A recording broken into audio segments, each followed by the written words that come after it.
Karena bertemu lalu berjodoh atau karena ada jodoh maka bertemu? Karena ada jodoh maka bertemu. Berapa banyak orang yang bertemu tapi tak berjodoh? Berapa banyak orang yang berjodoh baru sekali bertemu langsung jadi?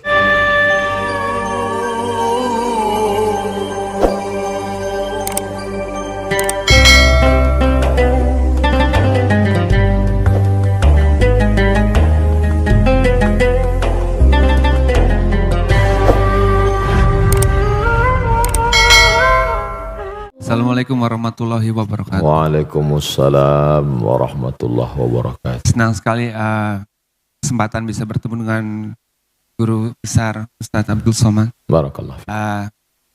Saya baru saja menikah. Saya berharap bisa mendapatkan nasihat sedikit mengenai pernikahan, baik yang baru menikah maupun teman-teman yang sudah lama menikah. Sedikit nasihat mungkin Ustadz.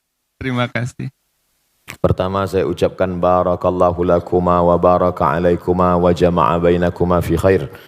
Barakallahu lakuma, berikan berkah kepada mereka berdua ya Allah. Wa baraka alaikuma, berikan berkah dalam mengharungi kehidupan senang dan susah, lapang dan sempit. Wa jama'a bainakuma fi khair, disatukan dalam kebaikan. Hadis sunnah Nabi Muhammad sallallahu alaihi wasallam.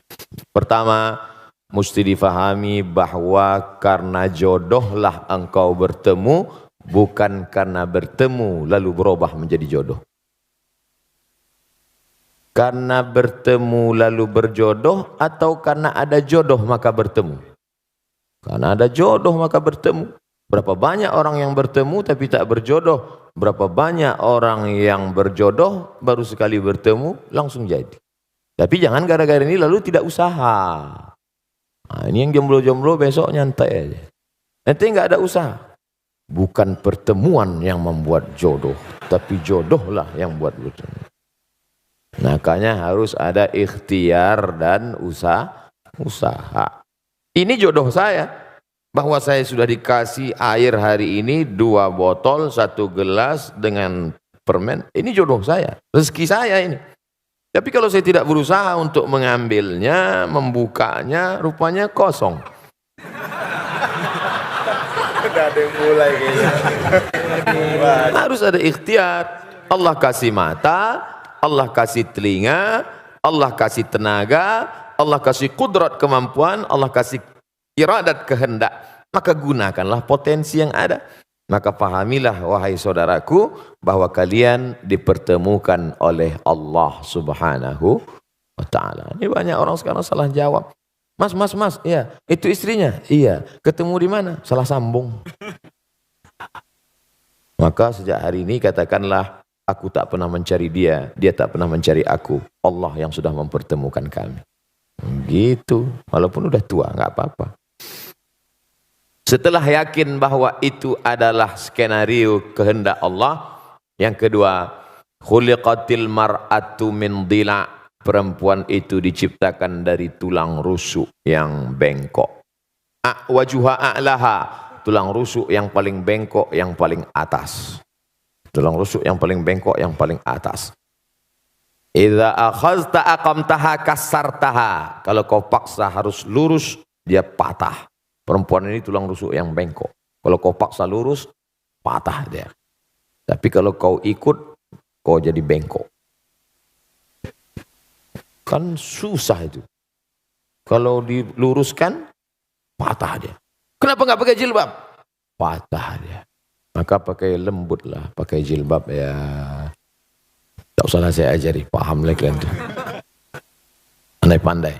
Yang ketiga, man tazawwaja faqad istakmala nisfal iman. Siapa yang menikah, dia sudah menyempurnakan setengah iman.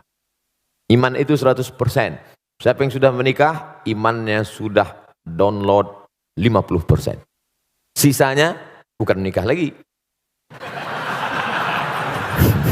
Ini perlu saya luruskan ibu-ibu, karena banyak sekarang jamaah yang sudah pandai menafsirkan sendiri.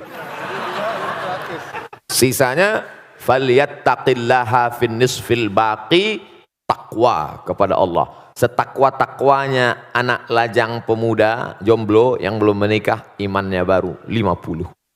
Sempurnakan dengan menikah. Sebaliknya yang sudah menikah walaupun tidak takwa, sudah 50. Tinggal takwa sedikit aja lagi. Oleh sebab itu maka bersyukur kita, sahabat-sahabat kita. Mudah-mudahan yang belum berjodoh ditemukan Allah jodoh. Yang bilang amin yang belum nikah aja.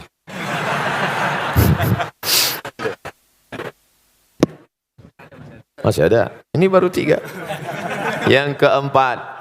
Dulu ketika engkau sendirian, wahai saudaraku, yang kau urus solatmu saja, yang kau urus jilbabmu saja. Oh, tak pakai jilbab. Tapi setelah kau menikah, sekarang ada beberapa gerbong kereta di belakangmu, tanggung jawabmu besar. Dulu yang penting solat sudah, tapi sekarang kau sudah menjadi imam. Berusahalah menjadi imam yang baik. Yang kelima, nikah dalam Islam bukan hanya seks. Tapi ada yang lebih bermakna daripada itu. Ada amal yang mengalir. Yang tadi rajin solat duha, stop kalau mati. Yang rajin baca zikir doa, habis kalau mati. Tapi yang menikah ada amal yang tidak mati. Waladun salihun, anak yang soleh. Mudah-mudahan dari kalian berdua dan yang lain-lain diberikan Allah anak-anak yang soleh dan soleh. Amin. Ya Rabbal Alamin. Berikutnya pertanyaan, Amar. Assalamualaikum warahmatullahi wabarakatuh. Waalaikumsalam. Selamat pagi Pak Ustadz. Selamat pagi semuanya. Ketemu lagi kita Pak Ustadz. Kemarin saya pernah bertanya sama Pak Ustadz. Ya. Dan saya tidak pernah bosan untuk bertanya lagi sama Pak Ustadz. Baik. Saya tertarik sekali dengan ceramah Pak Ustadz barusan yang tentang ngerusak diri fisik maupun metafisik. Dan saya mengakui juga dulu, ini juga untuk menjadi contoh untuk semua saudara-saudara di sini. Saya mengakui kalau saya tidak berdaya dengan adiksi saya. Waktu itu saya belum pernah melihat, mendengar dan salah pergaulan. Hingga saya tiba-tiba ditarik oleh pihak yang berwenang. Dan sampai situ saya mulai belajar dan sekarang saya menemu istri saya yang paling cantik yang sedang hamil. Kembar, doain semoga anak kami semoga sehat. Amin. Amin. Amin. Ya Rabbal Alamin. Dan pertanyaannya adalah, adakah ilmu atau aturan Pak Ustadz agar kita tetap bisa istiqomah di jalan yang benar dan baik menurut Islam? Terima kasih. Assalamualaikum warahmatullahi wabarakatuh. Sahabat Nabi SAW yang sudah masuk Islam itu apa yang mereka lakukan? Mereka belajar.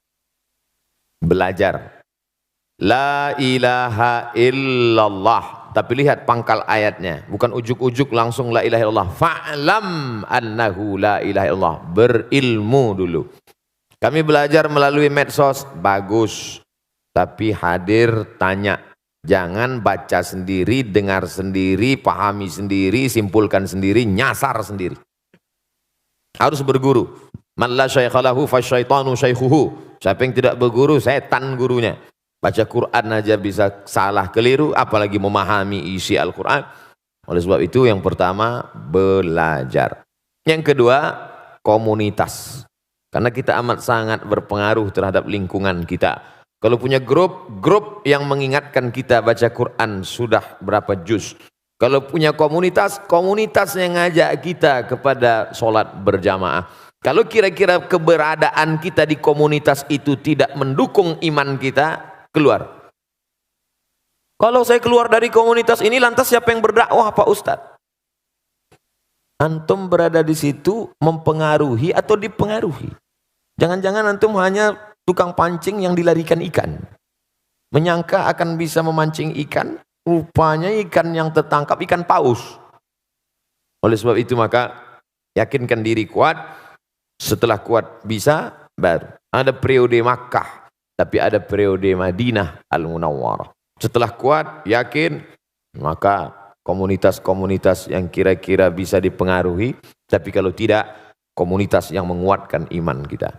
Yang ketiga, pentingnya menerima nasihat bukan hanya dari telinga, ceramah, khutbah, seminar, pengajian, tausiah, tapi nasihat mata. Yang tidak bersuara, tak berbunyi, wa kafa bil mauti wa'iza.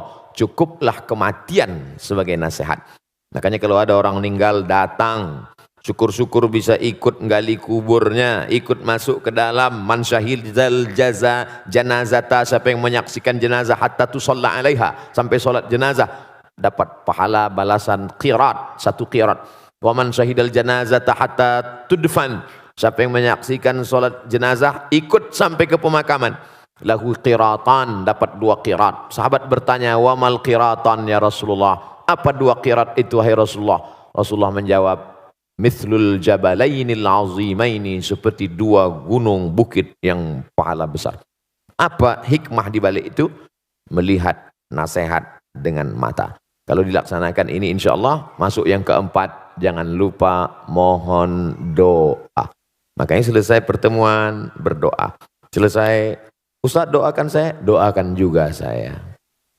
Ustadz mohon doanya, doakan juga saya. Saya tak pernah berhenti mengucapkan itu. Karena kita tak tahu entah dari mulut yang mana doa itu menembus pintu-pintu langit. Boleh jadi kita merasa kita hebat, kita berilmu, tapi hati kita kotor. Ada dia yang bukan ustadz, bukan siapa-siapa, baru saja tobat, bersih hatinya sebersih-bersihnya. Lalu dari hati itu terpancar doa, dari doa itulah dikabulkan Allah. Makanya selalu saya katakan, doakan Ustadz Abdul Somad, doa dalam keadaan mati husnul khatimah. Jangan sekarang, kita masih ada jadwal lagi. Terima kasih telah menonton ya. Assalamualaikum warahmatullahi wabarakatuh.